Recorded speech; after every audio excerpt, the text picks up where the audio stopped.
ጦርነትን የሚያስቀር ጦርነት። ዝግጅት ከተመቻችሁ ፎሎ እያደረጋችሁ ተከተሉኝ። አንድ ወዳጄ በኢራቅና በአሜሪካ የሚደረገው ጦርነት ሌሎችን ጦርነቶች ሊያስቀር ይችላል ወይ የሚል ጥያቄ አቅርቦልኛል። እንደሚመስለኝ የእንግሊዛዊን ደራሲና የሳይንስ ልቦለድ አባት ተብሎ የሚጠራውን የዌልሰንን ዘ ዎር ቱ ኢንድ ዎር ወይም ጦርነት የሚያስቀር ጦርነት የተባለውን መጽሐፍ ያነበቡ ይመስለኛል። በነገራችን ላይ አንደኛው ዓለም ጦርነት ሲነሳ የአንደኛው ዓለም ጦርነት ከዚህ በኋላ ሌላ ጦርነቶች እንዳይመጣ የሚያደርግ ጦርነት ነው በሚል ነበር ይህን መጽሐፍ የጻፈው። ነገር ግን የአንደኛው ዓለም ጦርነት ሲጠናቀቅ ለሁለተኛው ዓለም ጦርነት መነሻ የሚሆን ጦስ አስከትሎ ነው የተጠናቀቀው። ጦርነት አያስቀረውም። ጦርነትን አያስቀርም። በጦርነት ያለቀ ችግርም የለም በዓለም ላይ እስካሁን በዓለም ታሪክ ውስጥ።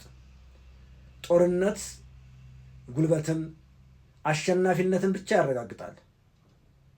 አሸናፊ ተሸናፊዎችን የበለጠ አስገድዶ እንዲስማማ ሊያደርጋቸው ይችላል። ከዚያ ውጭ ግን በጦርነት ያላለቀ ችግር ግን በዓለም ላይ የለም። የፈለገው አይነት ጦርነት ተካሂዶ የመጨረሻው የሚያልቀው በእርቅ ነው። ይህም ጦርነት ወደዚያው ሊሄድ ይችላል ብዬ አስባለሁ።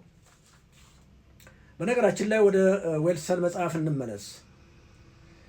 ዊልሰን ይህንን ሲጽፍ ትልልቅ ሳይንቲስቶች በወቅቱ ነበሩ። አንስታይንና ዚግሙንድ ፍሮይድ።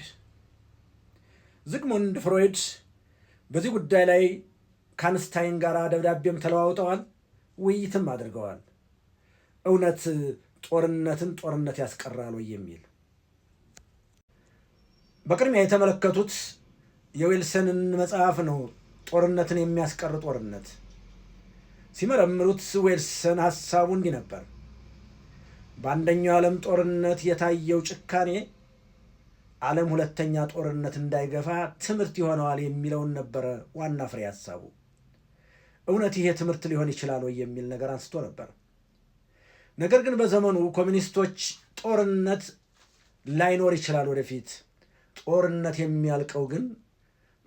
ጦርነት የማይኖረው ግን ዓለም በአንድ ነገር ላይ ስትስማማ ነው ይላሉ። ይኸውም በዓለም ላይ የግል ንብረት ሲጠፋ ነው። የኮሚኒዝም ሀሳብ የግል ንብረትን ማጥፋት ነው። የጦርነት መነሻው የግል ንብረት ነው ብለው ስለሚያስቡ ነው። ነገር ግን የግል ንብረት እስካሁንም አልጠፋም። ያን ጊዜም ኮሚኒስቶች ሊያጠፉት አልቻሉም። ነገር ግን ይህንን ውይይት